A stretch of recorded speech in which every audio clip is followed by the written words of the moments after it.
ओम नमः शिवाय। श्री शिवाय नमस्तुभ्यं। भक्तों, अब तक हमने श्रावण माह महात्म्य के 5 अध्यायों का श्रवण कर लिया है। आज हम करेंगे श्रावण माह महात्म्य के 6ठे अध्याय का अध्ययन। पिछले अध्याय में हमें रविवार व्रत के महत्व के बारे में बताया गया था। इस व्रत में भगवान शिव सनत कुमार को सोमवार व्रत का विधान सिखाएंगे। सनत कुमार बोले, हे भगवान, मैंने रविवार का हर्षपूर्ण महात्म्य सुन लिया है। अब आप श्रावण मास में सोमवार का महात्म्य मुझे बताइए। तब भगवान शिव शंकर बोले, हे सनत कुमार, सूर्य मेरा नेत्र है, उसका महात्म्य इतना श्रेष्ठ है, तो फिर उमा सहित सोम मेरे नाम वाले उस सोमवार का कहना ही क्या। उसका जो महात्म्य मेरे लिए वर्णन के योग्य है, उसे मैं आपसे कहता हूँ। सोम चंद्रमा का नाम है और यह ब्राह्मणों का राजा है। यज्ञों का साधन भी सोम है। उस सोम के नाम के कारणों को आप सावधान होकर मुझसे सुनिए, क्योंकि यह वार मेरा ही स्वरूप है, अतः इसे सोम कहा गया है। इसलिए यह समस्त राज्य का प्रदाता तथा श्रेष्ठ है। व्रत करने वाले को यह संपूर्ण राज्य का फल देने वाला है। हे ब्राह्मण, इसकी विधि सुनिए। मैं आपको विस्तार पूर्वक बता रहा हूँ। 12 महीनों में सोमवार अत्यंत श्रेष्ठ है। उन मासों में यदि सोमवार व्रत करने में असमर्थ हूँ, तो श्रावण मास में इसे अवश्य करना चाहिए। इस मास में इस व्रत को करके मनुष्य वर्ष भर के लिए व्रत का फल प्राप्त कर लेता है। श्रावण में शुक्ल पक्ष के प्रथम सोमवार को यह संकल्प करें कि मैं विधिवत इस व्रत को करूंगा या करूंगी।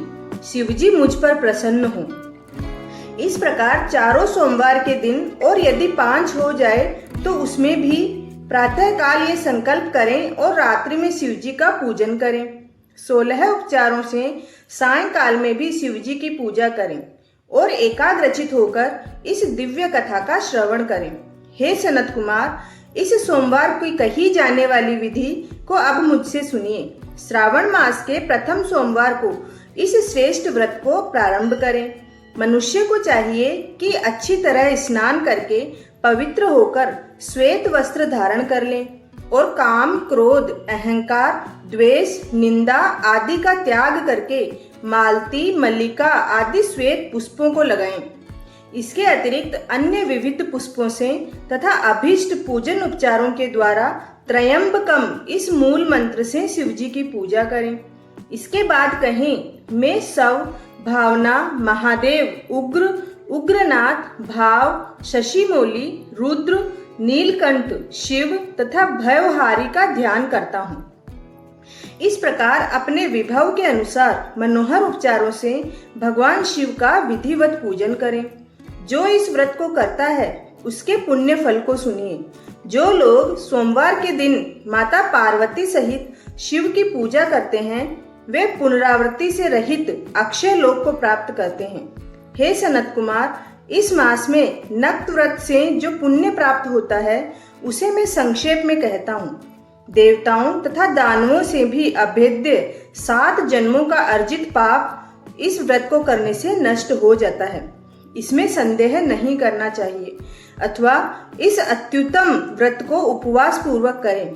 इसे करने से पुत्र की इच्छा रखने वाला मनुष्य पुत्र प्राप्त करता है और धन चाहने वाला धन प्राप्त करता है। वह जिस जिस अभीष्ट की कामना करता है उसे पा जाता है। इस लोक में दीर्घकालिक वांछित सुख भोगों को भोगकर अंत में श्रेष्ठ विमान पर आरूढ़ होकर वह रुद्र लोक में प्रतिष्ठा प्राप्त करता है। चित्त चंचल है, धन चंचल है और जीवन भी चंचल है, ऐसा समझकर प्रयत्न पूर्वक व्रत का उद्यापन करना चाहिए।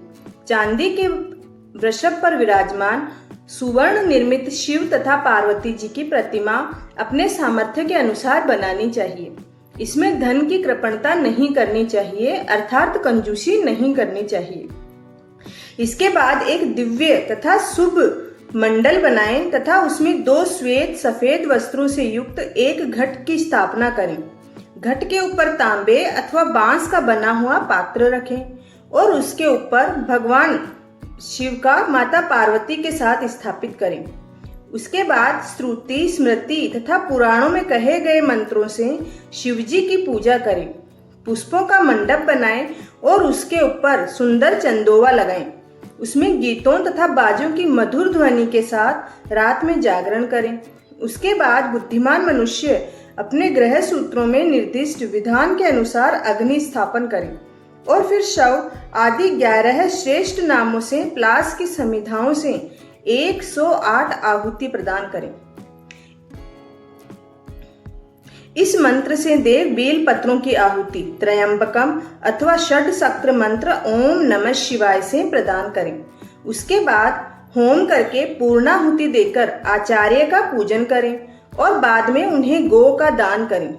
इसके बाद 11 श्रेष्ठ ब्राह्मणों को भोजन कराएं तथा उन्हें वंश पात्र सहित 11 घाट प्रदान करें। इसके बाद पूजित देवता को तथा देवता को अर्पित सभी सामग्री आचार्य को दें और तत्पश्चात प्रार्थना करें, मेरा व्रत परिपूर्ण हो और शिवजी मुझ पर प्रसन्न हो। उसके बाद बंधुओं के साथ खुशी खुशी भोजन करें। इसी विधान से जो मनुष्य इस व्रत को करता है वह जिस जिस भी मनोकामना को लेकर यह व्रत करता है उसे वह प्राप्त कर लेता है और अंत में शिवलोक को प्राप्त होकर इस लोक में पूजित होता है। हे सनत कुमार, सर्वप्रथम भगवान श्री कृष्ण ने इस मंगलकारी सोमवार व्रत को किया था। श्रेष्ठ, आस्तिक तथा धर्मपरायण राजाओं ने भी इस व्रत को किया था। जो इस व्रत का नित्य श्रवण करता है वह भी उस व्रत के करने का फल प्राप्त कर लेता है। भक्तों, यह था